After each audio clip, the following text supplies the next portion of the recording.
बहुत समय पहले जंगल में एक बहुत ताकतवर भूतनी अपनी भूतनी बेटी के साथ रहती थी। भूतनी अपनी बेटी का बहुत ध्यान रखती थी। वो रोज जंगल से नए और मुलायम जानवर लाकर उसे खिलाया करती थी। माँ, ये खरगोश बहुत मुलायम है, लेकिन ये बहुत छोटा सा था, इसीलिए कल आप मेरे लिए एक मोटी सी भैंस लाना। ठीक है बेटी। मेरी बेटी छोटी छोटी, भैंस मांगे मोटी मोटी। ऐसे ही समय बीतता गया। अब भूतनी बूढ़ी हो गई और बीमार रहने लगी। अब उसकी जगह उसकी बेटी खाने के लिए जानवर पकड़ कर लाने लगी। एक दिन बूढ़ी भूतनी ने अपनी बेटी से कहा, बेटी, अब मैं ज्यादा दिन जिंदा नहीं रह पाऊंगी, इसलिए मैं चाहती हूँ तुम मेरी एक आखिरी इच्छा पूरी करो। बताओ माँ। बेटी, जब मैं छोटी सी थी तब एक बार मेरी माँ शहर से एक मोटा और मुलायम इंसानी बच्चा खाने के लिए लाई थी। मैं चाहती हूँ कि मरने से पहले मैं एक बार फिर से इंसानी बच्चे का स्वाद चखूं। ठीक है माँ, फिर तो आपके अगले जन्मदिन पर हम इंसानी बच्चा ही खाएंगे। इंसानी बच्चे की तलाश में भूतनी शहर की तरफ चल दी। जंगल से मैं आई हूँ, शहर को मैं जाऊंगी। इंसानी बच्चा खाकर अपनी माँ का जन्मदिन मनाऊंगी। शहर पहुंचकर उसने बहुत सारे बच्चे देखे, लेकिन कोई भी बच्चा उसे पसंद नहीं आया। तभी उसकी नजर गट्टू पर पड़ी।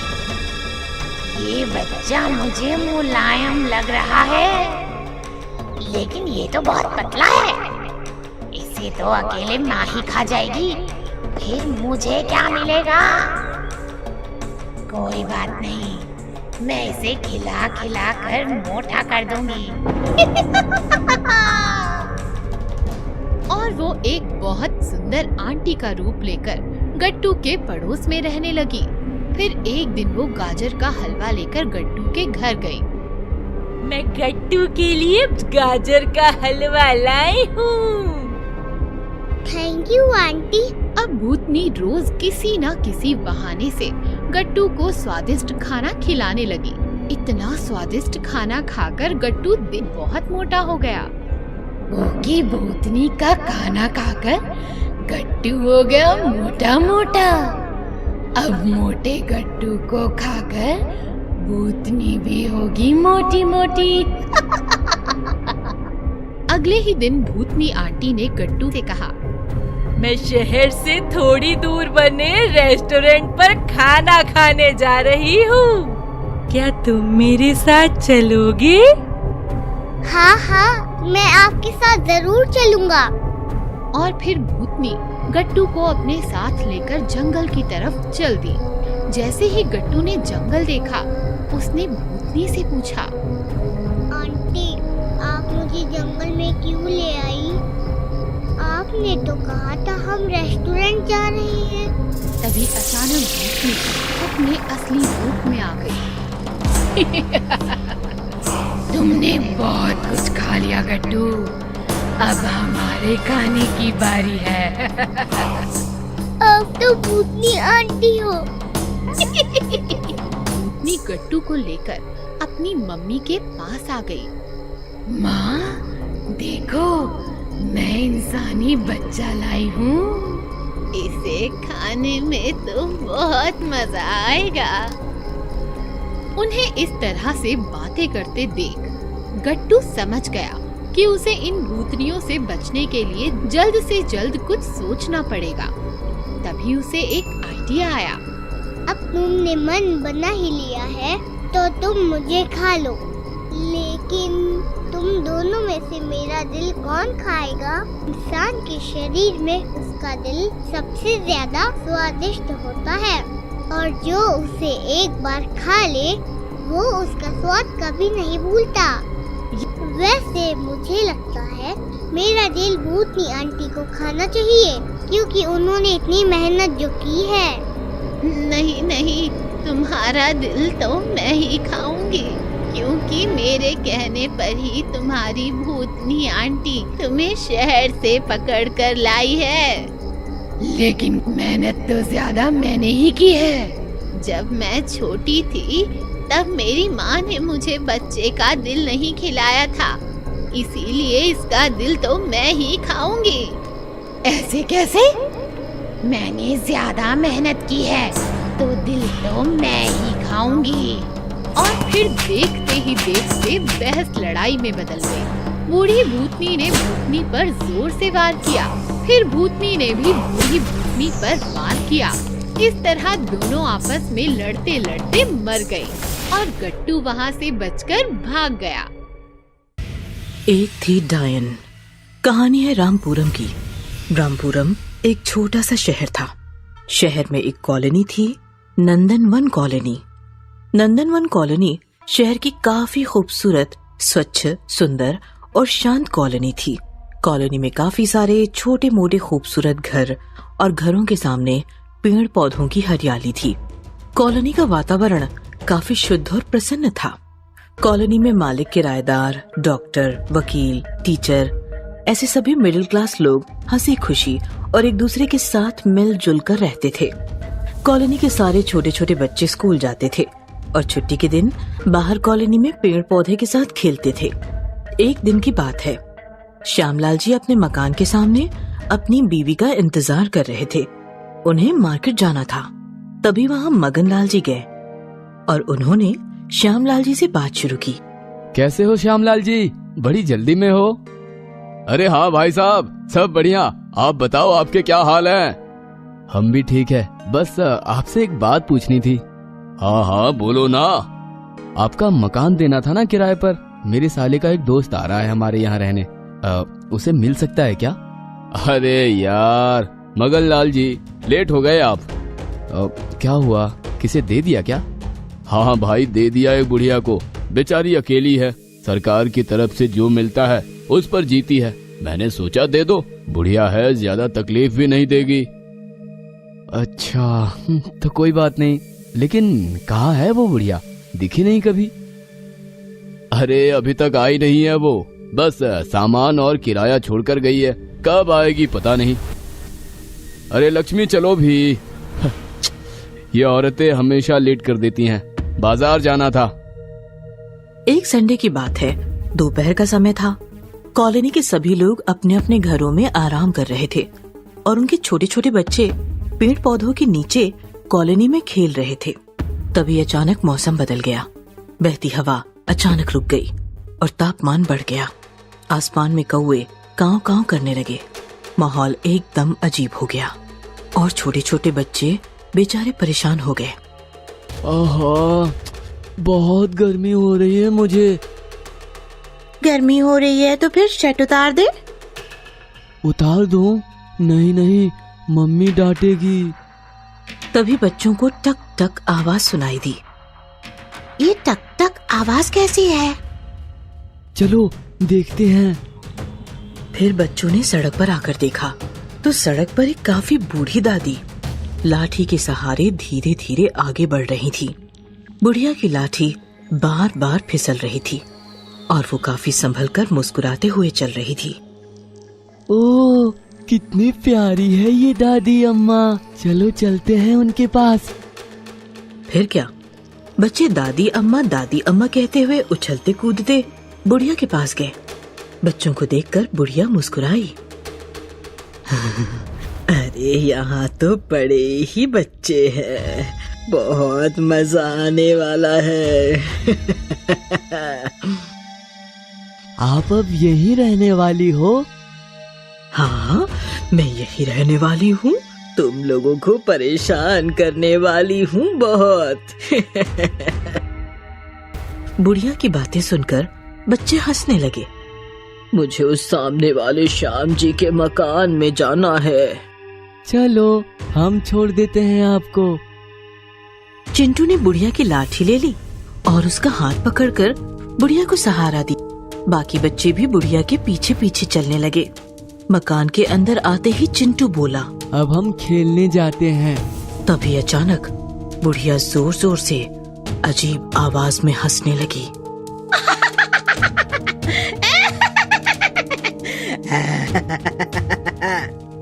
सारे बच्चे डर गए। हंसते हंसते बुढ़िया अचानक भयानक डायन बन गई। ना छोड़ूंगी, किसी को ना छोड़ूंगी। डायन देखकर बाकी बच्चे तो भाग गए, लेकिन चिंटू भाग न सका क्योंकि उसका हाथ बुढ़िया के हाथ में था। छोड़ो मेरा हाथ, छोड़ो मम्मी, मम्मी छोड़ो। तभी पीछे से चिंटू की मम्मी आई। चिंटू, चिंटू! झट से बुढ़िया ने डायन का रूप छिपा लिया और चिंटू का हाथ छोड़ दिया। चिंटू इतना डर गया था कि वो हाथ छोड़ते ही सीधे मकान के बाहर भाग गया। माफ कीजिए, हमारे बच्चे जरा शैतान हैं। अच्छा कि आप आ गईं। किसी भी चीज की जरूरत हो तो याद कीजिएगा। फिर क्या था, उस दिन से वो डायन कॉलोनी में रहने लगी, सबके सामने अच्छा बनकर और बच्चों के सामने भयानक डायन बनकर। जब भी बच्चे खेल रहे होते तब डायन उनके पास जाती और किसी बच्चे को उठाकर अपने मकान में आ जाती। बच्चा जोर जोर से चिल्लाने लगता। बाकी बच्चे भी शोर मचा देते, लेकिन जैसे ही कोई बड़ा आ जाता बुढ़िया फौरन रूप बदलकर झूठ कहती। देखिए ना, इन बच्चों ने मेरी लाठी कहीं छिपा रखी है। बता ही नहीं रहा कोई कहाँ छिपा रखी है। बच्चों ने अपने घर वालों को बुढ़िया के बारे में बताया, फिर भी उनका किसी ने विश्वास नहीं किया। और एक दिन जो होना था वही हुआ। अचानक चिंटू कहीं गायब हो गया। सबने बहुत ढूंढा, लेकिन चिंटू नहीं मिला। मैं जानती हूँ चिंटू कहाँ है, चलो मेरे साथ। बच्चे बुढ़िया के मकान में पहुँचे तो बूढ़ी डायन ने चिंटू को एक कमरे में अंदर बांध कर रखा था और वो उसे सता रही थी। तुम्हारी मम्मी कह रही थी कि तू बड़ा शैतान है। अब कहाँ गई तेरी शैतानी? हाँ, खबरदार, मैं सबसे बड़ी शैतान हूँ। बच्चों को मैं कच्चा चबा जाती हूँ। प्लीज छोड़ो मुझे, प्लीज मुझे छोड़ दो। बच्चों ने चिंटू की हालत देखी तो उन्हें काफी बुरा लगा।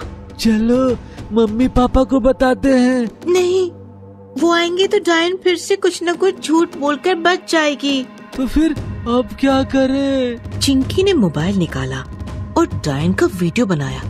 फिर चिंकी ने वो वीडियो कॉलोनी के ग्रुप में पोस्ट किया।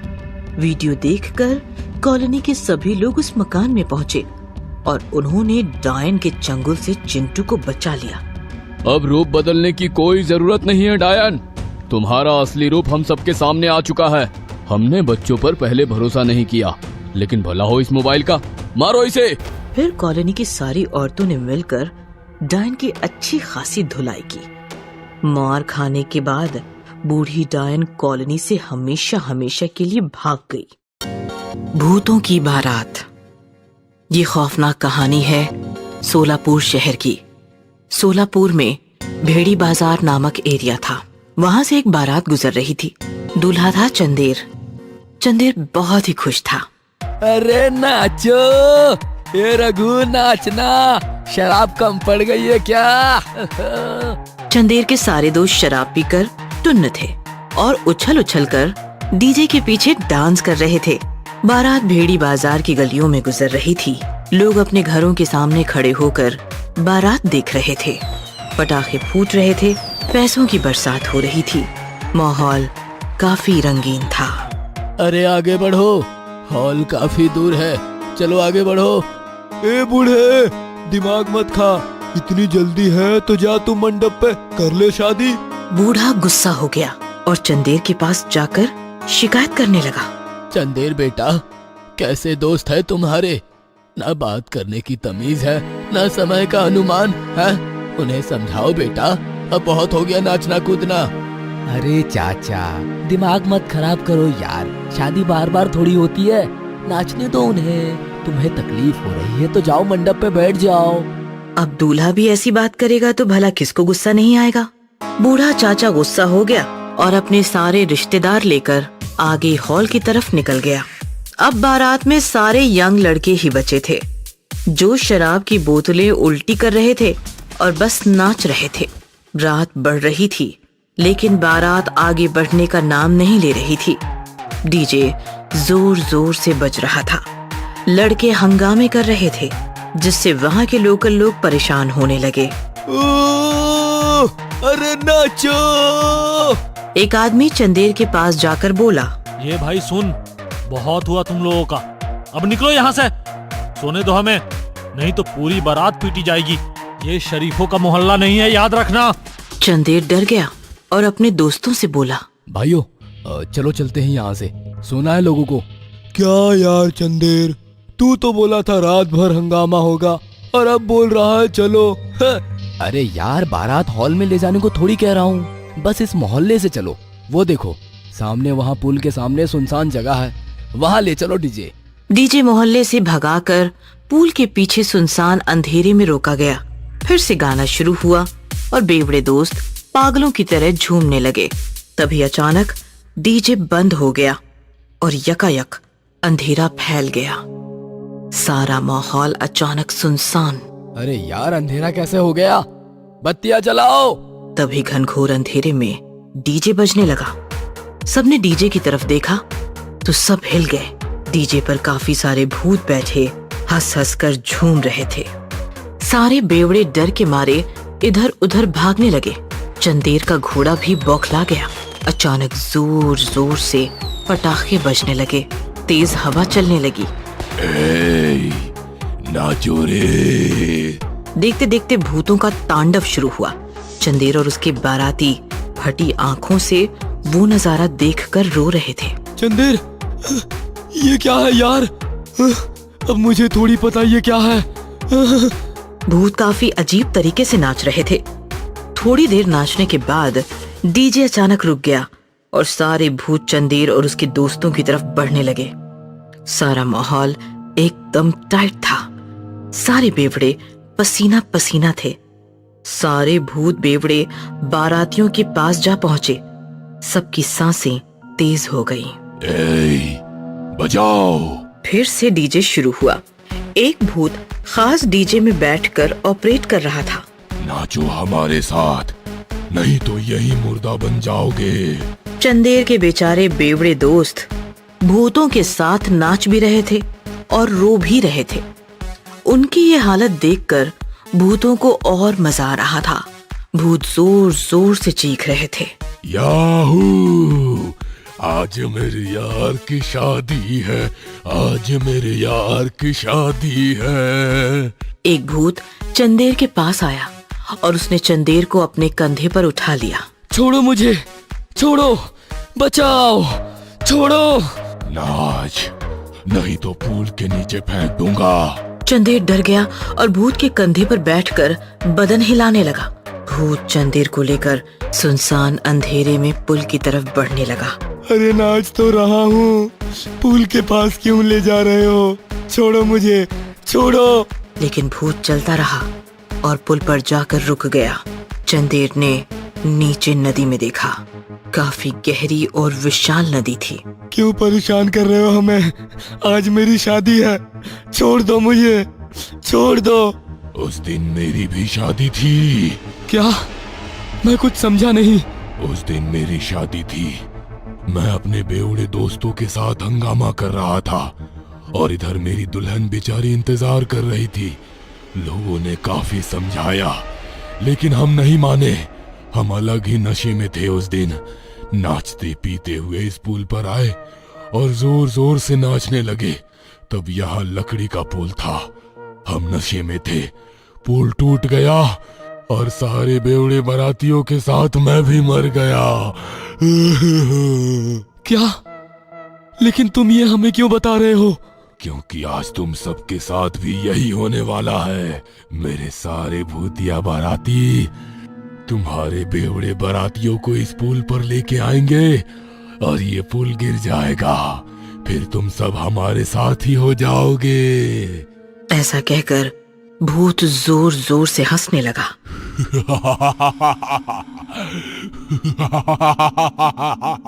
नहीं नहीं नहीं।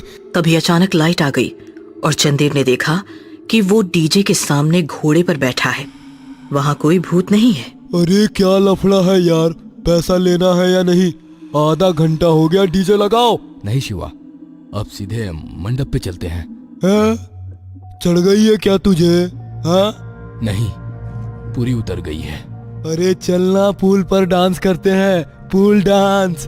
देखो तुम्हें जाना है जाओ, मैं नहीं आऊंगा। मुझे मरना नहीं है, शादी करनी है। फिर चंदेर अकेला ही घोड़ा लेकर मंडप की तरफ निकल पड़ा और उस रात एक भयानक हादसा होते होते रह गया। Haunted resort. लोनावला एक ऐसी जगह है जहां मुंबई की भीड़ से छूटकर चैन की सांस ली जा सकती है।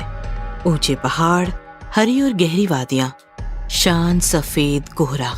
हर साल कई लोगों को अपने पास बुलाता है लोनावला। विकास और रश्मि अपनी कार से लोनावला आ रहे थे। सड़क सुनसान थी और कार कोहरा काटती हुई मानो लोनावला को चूमने आ रही थी। सुहाना सफर और ये मौसम हंसी, सुहाना सफर और ये मौसम हंसी। हमें डर है हम खो न जाए कहीं, सुहाना सफर और ये मौसम हंसी। ओहो। और कार एक काफी पुराने रिजॉर्ट के सामने रुक गई। रिजॉर्ट अतिथि। पीछे बहुत सारे नए रिजॉर्ट्स थे, हम वहाँ भी तो ठहर सकते थे। अरे मुंबई से जो आएगा वो वहीं ठहरेगा। भीड़ बढ़ जाएगी तो मजा नहीं आएगा, हमें यहाँ एकांत मिलेगा। शादी के 7 साल बाद भी तुम इतने रोमांटिक हो सकते हो। मैंने सोचा नहीं था। विकास मुस्कुराया और फिर दोनों रिजॉर्ट के अंदर पहुंचे। अंदर आते ही दोनों को जोरदार झटका लगा क्योंकि अंदर होम हवन चल रहा था। काफी सारे पंडित बैठकर मंत्रोच्चारण कर रहे थे। ये क्या हो रहा है? रिजॉर्ट के स्टाफ ने विकास और रश्मि को घेर लिया। दोनों डर गए। What is this? एक पंडित उठकर आगे आया। उसने विकास और रश्मि के माथे पर उंगलियां रखकर मंत्रोच्चारण किया, फिर आंखें खोलकर मुस्कुराते हुए बोला, अतिथि में आपका स्वागत है। विकास कुछ पूछने ही वाला था कि तभी मैनेजर बोला, अरे खड़े खड़े क्या देख रहे हो? सर और मैडम को उनके कमरे में ले जाओ। स्टाफ के एक आदमी ने दोनों का सामान उठा लिया। विकास और रश्मि बिना कुछ बोले उसके पीछे निकल गए। पंडित जी, ये दोनों यहाँ तक कैसे पहुँचे? शायद ये मुंबई से ना हो, लेकिन इनकी कार की पासिंग तो मुंबई की ही है। अगर ऐसा है तो फिर मुझे भी समझ नहीं आ रहा ये दोनों यहाँ तक कैसे पहुँचे। इधर विकास और रश्मि कमरे में बातें कर रहे थे। अजीब लोग हैं, हमें यहाँ आना ही नहीं चाहिए था। रश्मि डोंट वरी, पुराना रिजॉर्ट है, लोग भी पुराने ख्यालों के ही होंगे ना। हमें कौन सा यहाँ घर बसाना है। चलो फ्रेश वगैरह हो जाते हैं और घूमने चलते हैं। तभी अचानक किसी के चिल्लाने की आवाज आने लगी। विकास और रश्मि खिड़की से बाहर देखने लगे। बाहर काफी सारी भीड़ गेट के बाहर खड़ी चीख रही थी। गेट बंद था और रिजॉर्ट का स्टाफ उस भीड़ को रोक रहा था। भागो यहाँ से, तुम लोग मरे हुए हो, भागो। हमें अंदर आने दो हमें। अचानक वो आदमी अजीब आवाज में चीखने लगा और चीखते चीखते जख्मी होता चला गया। उसका पूरा बदन फूटने लगा और उसके साथ साथ पूरी भीड़ के शरीर से भी खून टपकने लगा। ओम त्र्यंबकम यजामहे सुगंधिम पुष्टिवर्धनम। ओम। भीड़ भयानक तरीके से चीखने लगी।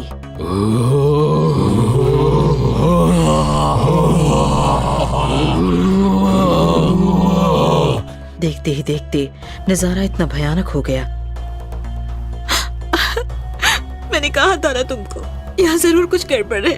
चलो चलते हैं यहाँ से। रश्मि डरो मत, मैं हूँ ना, तुम रुको, यही मैं देख कर आता हूँ। विकास मैनेजर को जाकर पूछने लगा, यहाँ क्या हो रहा है, हमें कोई बताएगा? आप तो ऐसे पूछ रहे हो जैसे आपको कुछ पता ही नहीं। अगर ऐसा है तो हमें रुकना ही नहीं यहाँ, हम जा रहे हैं। आप यहाँ से नहीं जा सकते। नहीं जा सकते मतलब? कौन रोकेगा हमें? आप? मैं नहीं, उन मरे हुए लोगों की भीड़ जो बाहर रिजॉर्ट को घेर कर बैठी है। आप मुंबई से आए हैं ना? हाँ, लेकिन बात क्या है? कौन थे वो लोग? दरअसल आज सुबह मुंबई और लोनावाला के बीच जो पहाड़ है वो अचानक टूटकर गिर पड़ा, जिसके नीचे सैकड़ों लोग दबकर मर गए। वो सब उन्हीं लोगों की भूत है जो रिजॉर्ट में घुसना चाहते हैं। एक बार वो अंदर आ गए तो फिर कभी बाहर नहीं जाएंगे। इसलिए सुबह से होम हवन चल रहा है यहाँ ही नहीं, लोनावाला के सभी रिजॉर्ट में किसी को एंट्री नहीं मिल रही। क्या बात कर रहे हो?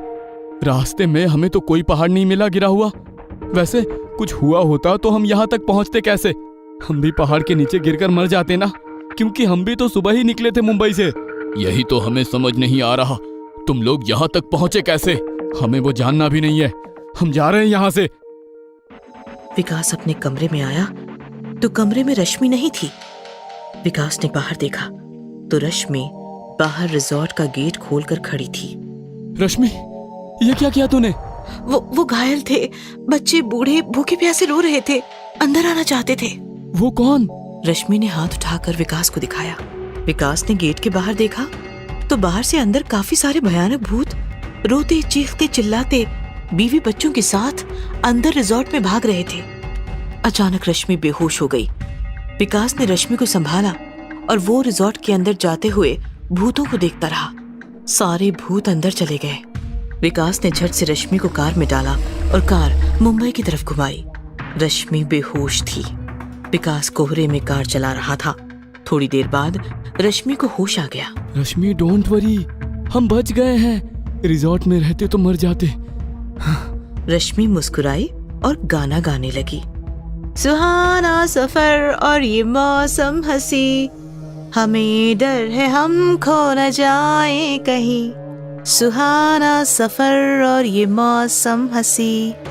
विकास ने सामने एक पहाड़ देखा जो गिरा हुआ नहीं था, बहुत बड़ा और मजबूती से खड़ा था। पहाड़ देखकर विकास भी रश्मि के साथ गाने लगा। सुहाना सफर और ये मौसम हंसी, हमें डर है हम खो न जाए कहीं। और अचानक पहाड़ थरथराया, मानो भूकंप हो रहा हो। विकास और रश्मि हंसते हुए अपनी ही धुन में गा रहे थे। जैसे ही उनकी कार पहाड़ के नीचे पहुंची, पहाड़ फिसलकर कार पर गिरा और विकास रश्मि हमेशा हमेशा के लिए सुहाने सफर में खो गए। पेट्रोल चोर चुड़ैल। सुनसान हाईवे पर निखिल बाइक से शहर की तरफ जा रहा था। दोनों तरफ घना जंगल, बीच में सड़क और ऊपर खुला चमकीला आसमान था। निखिल मस्त राइडिंग करता हुआ तेजी से आगे बढ़ रहा था कि तभी उसने देखा हाईवे किनारे एक लड़की अपनी स्कूटी धक्का मारती हुई ले जा रही है। रात काफी सुनसान और गहरी थी। लड़की भी काफी खूबसूरत जवान थी। निखिल रुक गया और लड़की से पूछने लगा, हेलो, क्या मैं आपकी कोई हेल्प कर सकता हूँ? पेट्रोल खत्म हो गया है। ओह डोंट वरी, मैं पीछे से बाइक पर बैठकर अपनी टांग से स्कूटी ढकेलता हूँ। पेट्रोल पंप काफी दूर है अभी। उससे अच्छा ये होगा कि आप अपनी बाइक से थोड़ा पेट्रोल निकाल कर मुझे दे दीजिए। ओह सॉरी, लेकिन मेरी इंपॉर्टेंट बाइक है, इसमें पेट्रोल निकालने की कोई खास सिस्टम नहीं है। चलिए ना, मैं टांग से ढकेलता हूँ आपकी स्कूटी। ये सुनकर लड़की जोर जोर से हंसने लगी और फिर भयानक आवाज में बोली,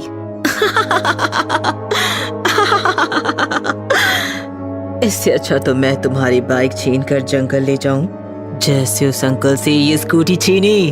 तो तुम मुझे डराने के लिए ऐसा कह रही हो ना?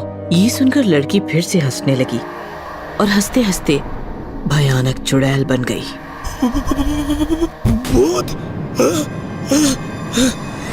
निखिल ने फौरन बाइक स्टार्ट की और वो भागने लगा। थोड़ी दूर तेजी में बाइक चलाने के बाद उसने चैन की सांस ली। ओह गॉड, बच गया। तभी उसने साइड मिरर में देखा तो उसका दिल दहल गया। उसके पीछे वो भयानक चुड़ैल उसे चिपक कर बैठी थी और जोर जोर से हंस रही थी। बचाओ, मुझे बचाओ, बचाओ। चुड़ैल ने चलती बाइक पर निखिल को उठाया और ऊपर हवा में फेंका। निखिल सड़क पर गिरकर मर गया। चलो, एक और बाइक मिल गई। बाइक लेकर माँ के पास चलती हूँ। चुड़ैल ने बाइक जंगल की तरफ घुमाई और वो तेजी से बाइक लेकर जंगल में गायब हो गई। ये कहानी एक जवान चुड़ैल और उसकी बूढ़ी चुड़ैल माँ की है। दोनों चुड़ैल माँ बेटी पहले शहर में रहती थीं, लेकिन उनकी हरकतें काफी अजीब थीं। चुड़ैल की माँ लोगों के घरों में घुसकर दीवारों पर चिपकी छिपकलियां निकालकर उन्हें खा जाती थी और बेटी के टिफिन में भी काफी सारी छिपकलियां भर कर देती थी। बच्ची की छिपकलियां देखकर पूरी क्लास डर जाती थी और इधर सोसाइटी में भी चुड़ैल माँ की हरकतों से लोग परेशान हो गए थे। इसीलिए चुड़ैल बेटी को स्कूल से और दोनों माँ बेटियों को सोसाइटी से निकाल दिया गया और दोनों चुड़ैल जंगल आकर एक गुफा में रहने लगी। चुड़ैल बेटी, अब ये जंगल ही हमारा घर है। लेकिन माँ, यहाँ तो मेरे साथ खेलने के लिए कोई नहीं है। किसने कहा? यहाँ तुम्हारे साथ खेलने के लिए जंगली बिल्लियाँ और चमगादड़ हैं। उनके साथ खेल। फिर जंगली बिल्लियाँ और चमगादड़ों के साथ खेल खेल कर माँ ने बनाया हुआ जानवरों का खाना खाकर चुड़ैल बेटी बड़ी होने लगी और उसकी चुड़ैल माँ और ज्यादा बूढ़ी होती चली गई। एक दिन बूढ़ी चुड़ैल काफी बीमार थी।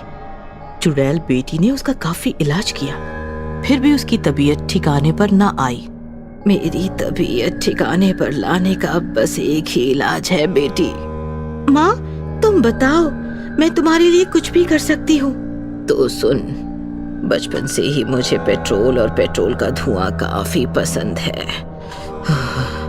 जब भी मेरा मूड खराब होता था, मैं किसी मोटर गैरेज में जाकर घंटों पेट्रोल जलाकर उसका धुआं सूंघती थी।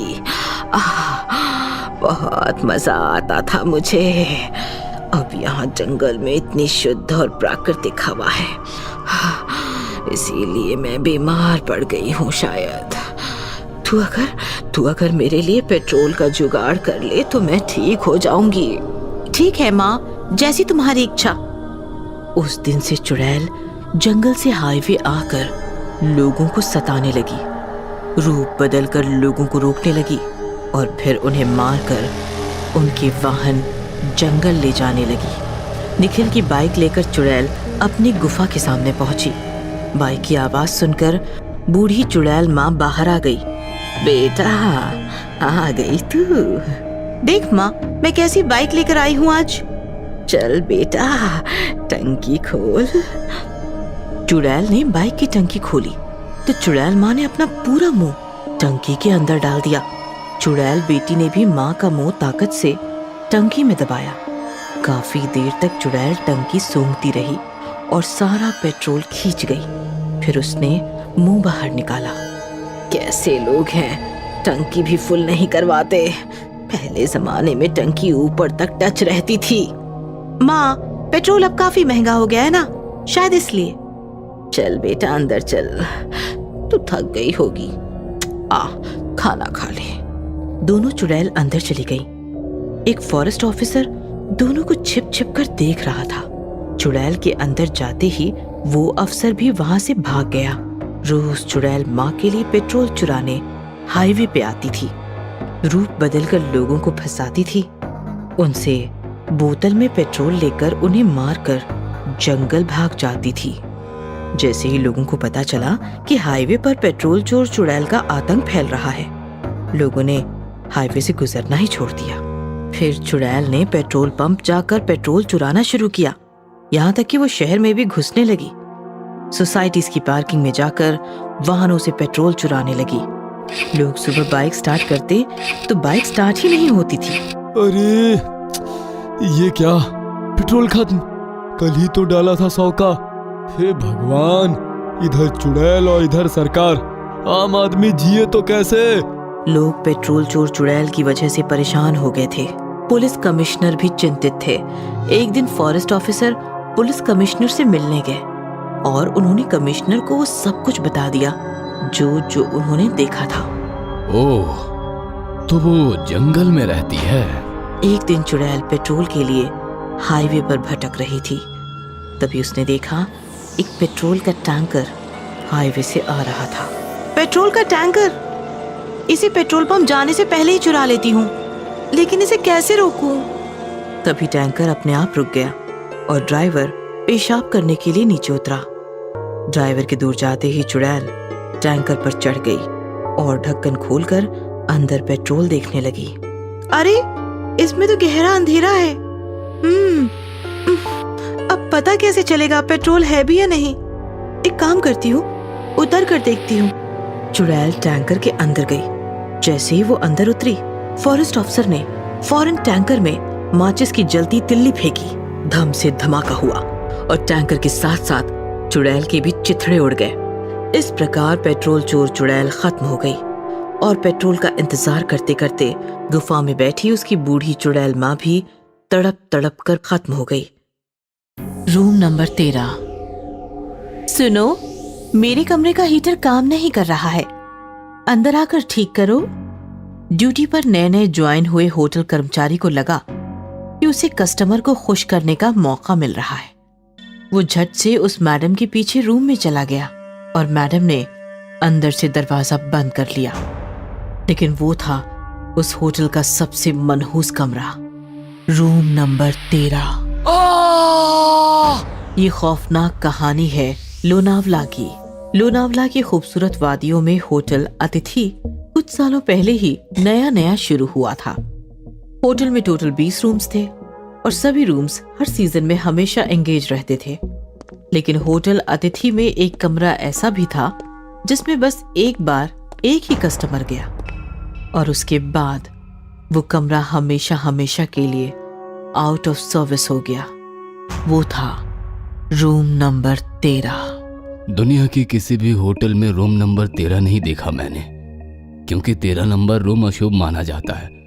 मैंने सोचा मैं अलग करूंगा।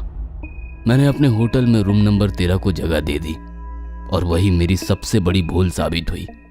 कितना गलत था मैं। देखो, जो हुआ सो हुआ, लेकिन अब रूम नंबर 13 की वजह से होटल अतिथि का नाम खराब नहीं होना चाहिए मैनेजर। डोंट वरी सर, हमने वो कमरा सर्विस में लाना कब का छोड़ दिया है। और तो और गेस्ट भी 13 नंबर रूम तो कभी मांगते ही नहीं। चिंता की कोई बात नहीं है, हम भी भूल गए हैं। आप भी भूल जाइए सर उस रूम नंबर 13 को। दरअसल होटल अतिथि का मालिक शुभ अशुभ जैसी बातें नहीं मानता था। इसीलिए होटल बनाते समय उसने होटल की बिल्डिंग में जानबूझकर रूम नंबर 13 रखा। लेकिन होटल शुरू होने के बाद होटल में आए किसी भी नेशनल इंटरनेशनल गेस्ट ने रूम नंबर 13 को कभी पसंद नहीं किया, क्योंकि 13 नंबर का आंकड़ा पूरी दुनिया में अशुभ माना जाता है और इसी कारण रूम नंबर 13 भी हमेशा खाली ही पड़ा रहता था।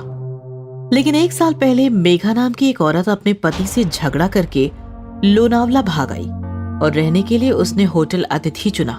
मैडम, सारे कमरे फुल है, बस रूम नंबर 13 छोड़कर। वो चलेगा आपको? हाँ, दे दो मुझे, चलेगा। ओके मैम, लोग 13 नंबर का कमरा शुभ नहीं मानते, इसलिए मैंने आपसे कंफर्म कर लिया। प्लीज वेट, हम अभी वो कमरा आपके लिए रेडी कर देते हैं। और उस दिन से मेघा रूम नंबर 13 में रहने लगी। सुबह से लेकर शाम तक वो लोनावला घूमती और रात में होटल आकर रूम नंबर 13 में ठहरती। वो अपने पति से झगड़कर भाग आई थी।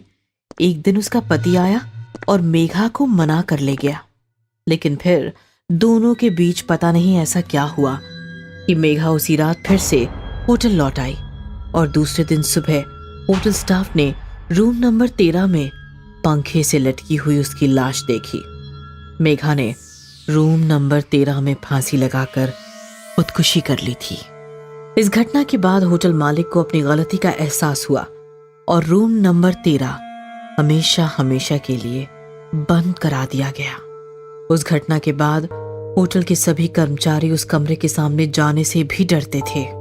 नाइट शिफ्ट वालों ने तो कमरे से आती हुई मेघा की रोने की आवाज भी सुनी थी।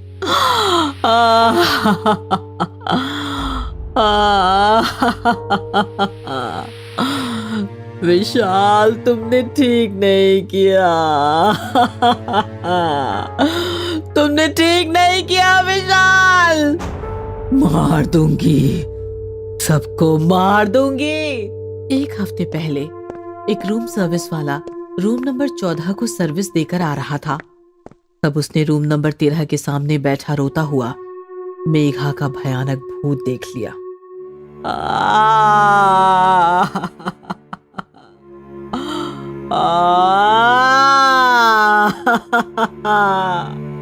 उसी दिन वो रूम सर्विस वाला भाग गया था और आज उसकी जगह पर एक नया रूम सर्वेंट आया, मुरारी नाम का। मुरारी, रूम नंबर 14 से बटर चिकन का ऑर्डर आया है, जा देकर आ। जी दीजिए, अभी गया और अभी आया। अबे आराम से जा। और सुन, तू नया है, रूम नंबर 13 के बारे में पता है ना तुझे? पता है, सब पता है मुझे। आप बस मुझे इतना बता दो, यहाँ टिप तो मिलती होगी ना? मैं पहले उस मन्नत में काम करता था, सब साले कंजूस लोग ही आते थे वहाँ। जा भाई, मेरा दिमाग मत खा। मुरारी बटर चिकन का ऑर्डर लेकर रूम नंबर 14 में पहुंचा। कमरे में एक शादीशुदा कपल था। मुरारी को उन्होंने 500 रुपए टिप दी। मोटी टिप मिलने पर खुश हुआ मुरारी उछलता हुआ किचन की तरफ भाग ही रहा था कि तभी, सुनो, मेरे कमरे का हीटर काम नहीं कर रहा है, अंदर आकर ठीक करो। जी मैडम, अभी करता हूँ। मुरारी अंदर गया और रूम का दरवाजा बंद हो गया। वही था रूम नंबर 13। मैडम, मैडम कहाँ हो आप? कमाल है, अभी तो यही थी। विशाल, तुमने ठीक नहीं किया। मार दूंगी, सबको मार दूंगी, सबको मार दूंगी मैं। नजारा देखकर मुरारी की हालत बिगड़ गई। मेघा का भयानक भूत उसके सामने बेड पर बैठा था। वो धीरे धीरे मुरारी की तरफ बढ़ने लगा तो मुरारी के पसीने छूटने लगे। उस झगड़े की इतनी बड़ी सजा दे रहे थे विशाल तुम मुझको। मुझे पहाड़ से गिराकर धक्का देने वाले थे तुम। मैडम, मैं मुरारी। मैडम, मुझे डर लग रहा है। मैडम, तुम मुझे मारना चाहते थे ना? देखो विशाल, अब मैं मर गई हूँ, फांसी लगा ली है मैंने, लेकिन अब मैं तुम्हें कभी भी नहीं छोड़ूंगी विशाल। मैं तुम्हें चैन से नहीं जीने दूंगी विशाल, मैं तुम्हें चैन से नहीं जीने दूंगी। ऐसा कहकर चीखती हुई मेघा मुरारी पर झपट पड़ी और मुरारी जोर जोर से चिल्लाने लगा, बचाओ, बचाओ मुझे। लेकिन मेघा ने मुरारी को नहीं छोड़ा। उसने अपने लंबे लंबे नुकीले नाखूनों से मुरारी का सीना पकड़ा और देखते ही देखते उसका सीना चीर दिया। इस प्रकार रूम नंबर 13 ने मेघा के हाथों से मुरारी को मारकर 1 साल बाद अपना दूसरा शिकार भी पा लिया था। भूतिया टैक्सी। बहुत समय पहले किसी शहर में अभिषेक नाम का एक मासूम आदमी रहता था। अभिषेक एक बहुत बड़े व्यापारी के यहाँ ड्राइवर का काम करता था। एक दिन वो अपने मालिक को गाड़ी में बैठाकर कहीं ले जा रहा था। तभी गाड़ी पेड़ से जाकर टकरा गई। ये तूने क्या किया? तूने मेरी CMW गाड़ी ठोक दी। तू जानता है ये कितनी महंगी आती है? मैं तुझे अभी नौकरी से निकालता हूँ। ये कहकर मालिक गाड़ी लेकर वहाँ से चला गया। अचानक नौकरी चले जाने पर अभिषेक बहुत दुखी हुआ। वो वहीं उसी पेड़ के नीचे बैठकर रोने लगा। इतने सालों में पहली बार मुझसे कोई एक्सीडेंट हुआ था और मालिक ने बिना मेरी बात सुने मुझे नौकरी से निकाल दिया। तभी उसे एक डरावनी आवाज आई। नीचे आदमी, ऊपर भूत, वाह काली रात, बहुत खूब। ये सुनकर अभिषेक डर गया। कौन है? कौन है? किसकी आवाज है ये? सामने आओ। काली रात का काला साया, तुमने बुलाया, लो भूत चला आया।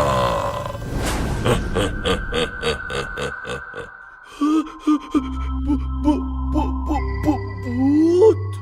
तो पीपल के पेड़ से भूत नहीं तो क्या आम टपकेंगे?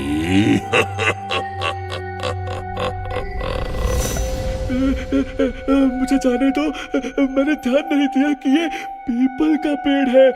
मुझे पता होता तो मैं कभी इस पीपल के पेड़ के नीचे नहीं बैठता। ये इंसान मुझे मासूम सा लगता है, क्यों ना इसका फायदा उठाया जाए। पीपल के भूत का कर्ज चुकाओ, मर जाओ या मददगार बन जाओ। क्या क्या मतलब? मतलब ये कि या तो मैं तुम्हें अभी खा जाऊं या फिर हम एक दूसरे के मददगार बन जाएं। तुम मेरी मदद करो और मैं तुम्हारी मदद करूं। वो कैसे? मैंने सुना है तुम्हें तुम्हारे मालिक ने नौकरी से निकाल दिया, तो मैं तुम्हें नौकरी दिला देता हूँ और इसके बदले में तुम मेरी भूख मिटाओगे। लेकिन मुझे तो गाड़ी चलाने के अलावा कुछ नहीं आता। ठीक है, तो मैं तुम्हारी टैक्सी बन जाता हूँ। तुम सारा दिन टैक्सी चलाकर पैसे कमाना और हर रात मैं एक सवारी खाऊंगा। मैं ये नहीं कर सकता। ठीक है, तो मैं तुम्हें अभी खा लेता हूँ। मैं ये कहाँ फंस गया? मुझे इसे हाँ कहना ही पड़ेगा, नहीं तो ये मुझे अभी खा जाएगा। ठीक है, मुझे मंजूर है। अब तुम चलाओगे भूतिया टैक्सी और मैं खाऊंगा सवारियां। अगले दिन से अभिषेक भूतिया टैक्सी चलाने लगा। अब वो सारा दिन सवारियों से पैसे कमाता और रात होने पर आखिरी सवारी को एक सुनसान सड़क पर ले जाता। क्या हुआ? तुमने इस सुनसान सड़क पर टैक्सी क्यों रोक दी? माफ करना बहन जी, लेकिन अब मेरी टैक्सी का खाने का टाइम हो गया है। क्या मतलब? मतलब ये कि अब मैं तुम्हें खाऊंगा। अचानक भूतिया टैक्सी अपने असली भूत वाले रूप में आ गई और भूत ने उसे खा लिया। ऐसे ही कुछ महीने बीत गए। फिर एक रात एक आदमी टैक्सी के पास आया और बोला, भाई साहब, क्या आप मुझे घर छोड़ देंगे? जी जरूर, आइए टैक्सी में बैठ जाइए। कुछ आगे जाकर अभिषेक ने गाड़ी रोक दी। आपने गाड़ी क्यों रोक दी? माफ करना भाई साहब, लेकिन अब मेरी टैक्सी का खाने का टाइम हो गया है। क्या मतलब? मतलब ये कि अब मैं तुम्हें खाऊंगा।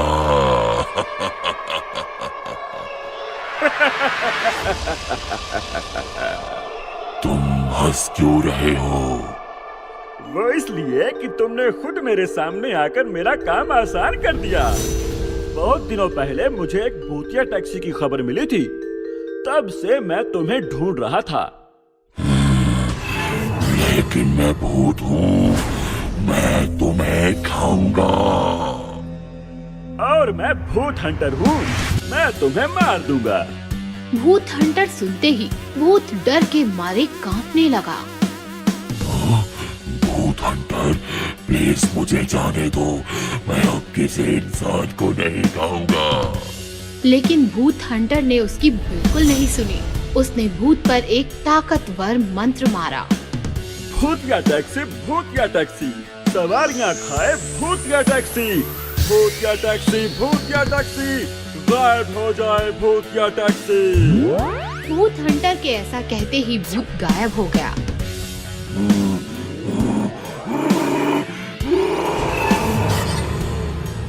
तभी अचानक अभिषेक जोर जोर से रोने लगा। मुझे माफ कर दो भूत हंटर। उस भूत ने कहा था कि अगर मैं उसकी बात नहीं मानूंगा तो वो मुझे खा जाएगा। मैं जानता हूँ, ये भूत बहुत चालाक होते हैं, इसलिए मैं तुम्हें कुछ नहीं कहूँगा, तुम जा सकते हो। इस तरह भूत हंटर ने भूतिया टैक्सी का रहस्य खत्म किया और अभिषेक को भी उस भूत के जाल से छुड़ाया। ल्यूसीफर्स गिफ्ट। ये कहानी है गोवा के गोवान गाइस की। एक कपल जो कि चाइल्डहुड फ्रेंड से लवर्स और फिर कपल बना। अपर मिडिल क्लास फैमिली से थे दोनों और एक हो गए। Mrs Ayesha and Mrs Johan Rodriguez, a happy Christian couple. शादी के 6 साल पूरे हुए पर कोई बच्चा नहीं। सामाजिक जोर नहीं क्योंकि एक फ्री लाइफस्टाइल सोसाइटी से बिलोंग करते हैं, पर खुद को एक उम्मीद और चाह है जो सबको होती है। मेडिकल चेकअप से पता चला कि दोनों ही ठीक हैं, फिर भी बच्चा नहीं हो रहा है। IVF और सरोगेसी भी ट्राई किया पर कुछ नहीं हुआ। जो कपल बहुत खुश मिजाज था अब दुखी रहने लगा। जोहन एक ड्राई फ्रूट्स का डीलर है तो वो काम में बिजी होकर दिन निकाल लेता है, पर रात की सोच दुश्मन बन जाती है और नींद नहीं आती है। 2 रातों बाद झपकी आती है, पर आयशा तो दिन भर तकलीफ और सोच में डूबकर दुखी होती है। इसलिए एक कंप्लीट डे मेड रखी है, जेनी, जो ख्याल भी रखती है और बातें भी करती है। जेनी वहां के चर्च के पादरी की बहन है तो उसका झुकाव जरा ईश्वरीय शक्ति की तरफ ज्यादा रहता है और वो बातें भी बाइबल की ज्यादा करती है। एक दिन जोहन ने आयशा को कुछ दिन अपने पीहर पुडुचेरी पापा मम्मी के पास जाने को कहा और आयशा ये मानकर चली गई। पुडुचेरी अपने घर में पापा माइकल और माँ मिशेल के पास दिन भर अपनी किस्मत को कोसती रोती रोती देर रात को सो गई। तब उसके पेरेंट्स ने एक दूसरे से बात की, आयशा को सब कुछ बता दो और उसको भी वो करने के लिए मनाओ जिसको करके हमें भी आयशा मिली थी। पर हमें पहले उनसे पूछना होगा, तभी सब कुछ होगा और बेटी को समझा कर वो सब कुछ करवा पाएंगे। चलो, अभी वैसे भी आयशा गहरी नींद में सो रही है। अभी टाइम 1:30 बज रहे हैं, इतनी रात को? तो यही तो मिलने का सही वक्त है, कहा ना चलो। दोनों अपने घर से बाहर गार्डन में आए और घर के पीछे जमीन में एक टैंक के ढक्कन की तरह ढक्कन को खोला, जो कि बेसमेंट है। दोनों सीढ़ियों से नीचे उतरे जहां अंधेरा था। वो दोनों साथ कोई लाइट भी लेकर नहीं गए और खड़े हो गए, दोनों हाथों को बांधकर जैसे किसी को याद कर रहे हैं। और अचानक से ऊपर का दरवाजा बंद हुआ। दोनों ने ऊपर देखा ही था और भयानक भारी आवाज आई, आ गए दोनों, बड़े दिनों बाद याद आई। तभी अंधेरे में कुछ कैंडल्स जली और भयानक सा दिखता एक डेमोन सामने आया। वो बोला, कहो क्या काम है? मेरी बच्ची को भी वही तकलीफ है जो मेरी बीवी मिशेल को थी। बस, कुछ कहने की जरूरत नहीं, अब सब समझ गया, पर शर्त याद है ना? Yes, my lord. Then tell your daughter and get ready her for the Lucifer's gift. Demon अदृश्य हो गया और वो दोनों भी बाहर आकर अपने कमरे में जाकर सो गए। सुबह नाश्ते पर दोनों ने आयशा को समझाया, look Ayesha and listen to me carefully, it will be good news if you believe. Yes mom, I am listening. सबने हाथों से फोक एंड स्पून रख दिए। आयशा देखो, जब साइंस काम नहीं आती तब सुपर साइंस काम आती है, जिसे हम माइथोलॉजी एंड स्पिरिचुअलिटी कहते हैं। पर हमारा विश्वास उनसे भी ऊपर वाली शक्ति में है, द सुपर नेचुरल पावर, और वो कभी वेस्ट नहीं जाती। और इसका इफेक्ट तुम खुद हो। जो तकलीफ तुम्हें है वो हमें भी थी, और तुम्हारा जन्म भी वैसे ही हुआ जैसे तुम्हारे बच्चे का हो सकता है, अगर तुम चाहो और मानो तो। I want to being a mother and I can do everything. Then listen, एक शर्त है और वो माननी पड़ेगी, वरना बाद में रिजल्ट बहुत भयानक हो जाएंगे, मानो अनकंट्रोलेबल। आप कहिए, मैं सुन रही हूँ। आज रात तुम्हें हम दोनों वहां ले जाएंगे जहां से तुम्हारी इच्छा पूरी होगी, पर शर्त यह है कि वो बच्चा हमारे भगवान का होगा। मीन्स पहला बच्चा वो ले जाएंगे, बाद में चाहे जितनी भी संतानें हो वो तुम्हारी, पर पहला बच्चा उनका अपना गिफ्ट होगा और तुम्हें लौटना होगा। मंजूर है। रात 12:45 पर वो तीनों नीचे आते हैं और वैसे ही डिमोन आकर आयशा से पूछता है, क्या तुम्हें मंजूर है? हाँ। तुम अकेले रुको और तुम दोनों जाओ। ये बोलकर वो अदृश्य हो जाता है और वो दोनों आयशा को अकेला छोड़कर ढक्कन बंद कर चले जाते हैं। अपने कमरे में दोनों लेटे हुए बस इंतजार करते हैं कुछ होने का, और अचानक जोरों से बिजलियां कड़कने लगती हैं। तेज आंधी चलने की आवाज सुनाई देती है। जिससे घर की छत के दरवाजे टकराने लगते हैं। लाइट्स ऑफ हो जाती है और दोनों ऊपर दरवाजा बंद करने साथ जाते हैं। छत पर पहुंचकर आकाश देखते हैं जो कि लाल सुर्ख हो गया है, जिसमें काले बादल मंडरा रहे हैं। तेज आंधी पेड़ों को बेहाल कर हिला रही है और साथ ही ऐसे मौसम में बारिश शुरू हो गई है। बिजलियां कड़ाके से कड़क कर डर का माहौल बना चुकी है। आकाश में ऐसे मौसम से एक आदमी जैसा पंखों से उड़ता हुआ नीचे आ रहा है। धीरे धीरे जो गुस्से में आंखें लाल किए नीचे उतर रहा है।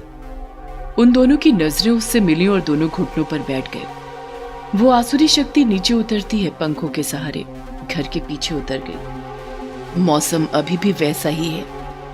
वो दोनों भीगे हुए छत के दरवाजे को बंद कर नीचे गए और कपड़े बदल कर सो गए। पर सोना किस्मत नहीं उस रात, क्योंकि मौसम की गर्जना और अब बेटी की चीखें सोने नहीं दे रही हैं। 3 बजे एकदम से सब शांत हुआ और फिर दोनों सो गए, जो इतने समय से अपने बिस्तर पर बैठे एक दूसरे को देख रहे थे। सुबह 7 बजे आवाज आई, गुड मॉर्निंग मॉम, डैड। दोनों उठे और देखा कि सामने बेटी और वो एक कातिल मुस्कान से भरी है, जिसमें उस आसुरी शक्ति का अंश आ गया है। अब आयशा अपने पति जोहान को कॉल करके कहती है, यहाँ सरोगेसी से काम हो गया है, कॉन्ग्रेचुलेशंस, जल्दी आ जाओ। Yes, my love. Thank you, baby. Today I am the happiest man on the earth. I will be there in the evening. अभी फ्लाइट से निकलता हूँ। जोहान शाम को पहुंच जाता है अपने ससुराल। 1 हफ्ते बीवी के साथ शहर घूमता है और वापस दोनों गोवा जाते हैं। खुशी से अपनी बीवी का ख्याल रखता है, घर पर ही रहता है। बिजनेस उसके वर्कर्स हैंडल करते हैं और इसमें 9 महीने बीत जाते हैं और वो दिन आता है जन्म का। बीवी को हॉस्पिटल ले जाता है। लेबर रूम के बाहर खड़ा बीवी की चीखें सुन रहा है, जो सहन नहीं कर पा रहा है, और हॉस्पिटल से चला गया और देखा कि मौसम एकदम भयानक हो गया है, वैसा ही जैसा उस रात था। एक आदमी आकर बधाई देता है, तब वो अंदर आता है और देखता है कि एक लड़के का पिता बन गया है, पर पास के बेड पर जो थी वो और उसका बच्चा दोनों मर गए। बिकॉज ऑफ नॉर्मल डिलीवरी अगले दिन घर आ जाते हैं। खुशी के माहौल में 1 साल बीत जाता है और सब अपने रोज के काम में लग जाते हैं। पहला जन्मदिन आता है जब उसके नाना नानी भी आते हैं और बेटी को शर्त याद दिलाते हैं, पर वो नहीं मानती। अगले दिन वो दोनों चले जाते हैं पुडुचेरी, पर यहाँ भर रात lights on off, TV on off, bed के नीचे से आवाजें, दोनों को मिरर में कोई दिखना, दीवारों से खून निकलना, सब भयानक और गलत हरकतें होती दिखाई देती हैं। दिन रात कुत्ते रोते हैं, रोज कोई परिंदा घर से टकरा कर मरता है। आधी रात को किसी के दर्द में रोने की आवाजें, ये सब जोहान को बेचैन कर रही है। और इनको देख जेनी आंटी जो मेड है, वो अपने पादरी भाई को बुलाने का कहती हैं और जोहान मान भी जाता है। प्रिस्ट आते हैं और घर में घुसते ही समझ जाते हैं। फिर वो बेबी को देखने कमरे में जाते हैं और उंगली उसके मुंह में डालते हैं कि वो बच्चा इतनी जोर से काटता है कि उंगली ही काट खाता है, और इतना सा बच्चा वो उंगली चबा कर निकल जाता है। ये सब जोहन को डरा देता है। बाहर आकर प्रिस्ट साफ बता देते हैं कि घर में शैतान का बसेरा है और बच्चा शैतानी तोहफा है। जोहान कुछ कह नहीं पाता, बस इतना ही, फादर ये सब कैसे और सही कैसे होगा? देखो, ऐसा बस शैतान से सौदा करने पर होता है, और वो केवल बच्चे के पिता या माँ ही कर सकते हैं। इसका इलाज केवल घर का शुद्धिकरण है, जिसमें सबकी जान का खतरा भी है। पर जिसने ये सौदा किया है शैतान के साथ, उसको मेरे सामने सच बताना होगा। Father, my God is my witness, but if Ayesha did this, I will ask her the truth. बस आप तैयारी कीजिए। See you tomorrow. God bless you all. Priest चले गए और जोहान अपनी पत्नी से आंखों में आंखें डालकर सच्चाई पूछता है। आयशा सब बता देती है। दोनों बच्चे के कमरे में जाते हैं और देखते हैं कि कमरे में अंधेरे के बीच लाल रोशनी में वो डेमोन उसे गोद में खिला रहा है और उन दोनों को कहता है, कल इसे लेने इसके पिता खुद आएंगे। और अदृश्य हो जाता है। आयशा फूट फूट कर रोती है और बताती है, वो डेमोन जिस पिता का कह रहा था, वो कोई और नहीं, खुद लूसीफर है। जोहान भागता हुआ चर्च जाता है और प्रीस्ट को सब सच्चाई बताता है और शुद्धिकरण की क्रिया प्रक्रिया उसी समय करने को कहता है। क्योंकि 12 बजे के बाद लूसीफर कभी भी आ सकता है और अब सिर्फ 1 घंटा बचा है।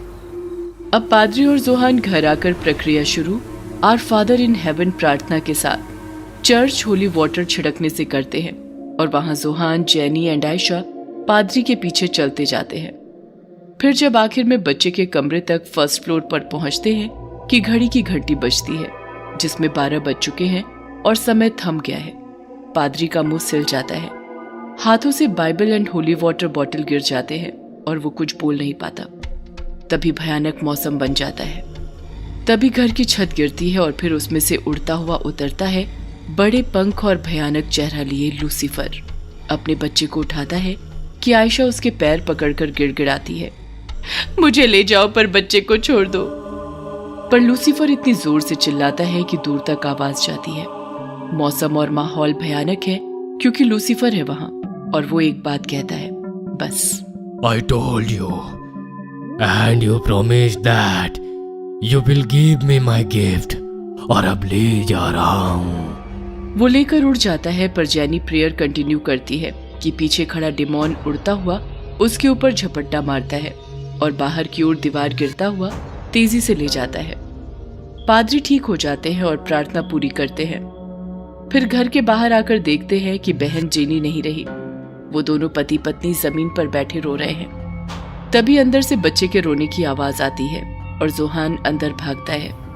अपने बच्चे को सामने देख गोद में उठाकर बाहर आ जाता है।